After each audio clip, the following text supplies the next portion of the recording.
With me, I have the summary of the 2026 Finance Bill proposal, and I am here today to update you on everything new that has been added. But before that, it's important that you note that this is just a proposal. The official bill is going to be tabled in the National Assembly next week, potentially on Monday. So now let's examine what has actually been included in these proposals.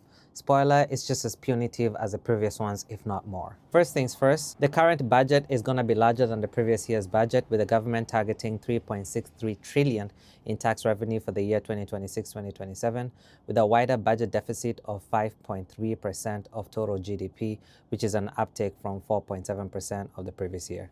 Number two is the Mitumba people are not being spared in this current finance bill, with the government stating that they're going to be taking 5% at customs. Literally, as soon as you buy the goods, even before you sell them, the government is going to recuperate 5% of those products that you purchased. The most affordable clothing options for millions is no longer going to be affordable. Number three, if you're a landlord, you're not being spared in this finance bill. In fact, the tax is increasing from 7.5% to 10%. Now, unfortunately, this is just going to be passed on to the renters, which is really unfortunate, but this is how the government wants it to be. Number four, the government is now removing VAT exemptions on mobile money transfers and payment processing, which means if you're sending money from one person to the next person, you're going to be taxed not just to receive the money, but to send the money.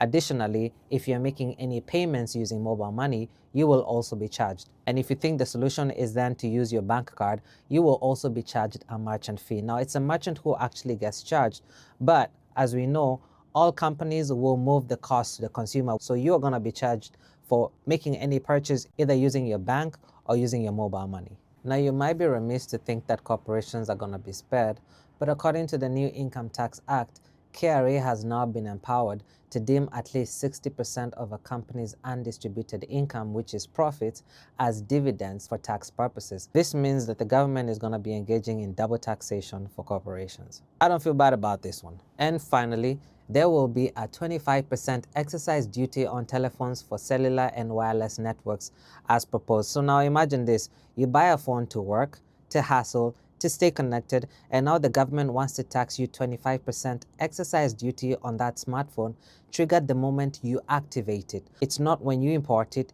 it's not when you buy it, it's when you switch it on. One notable mention that doesn't affect a lot of people, but I'll still report on it.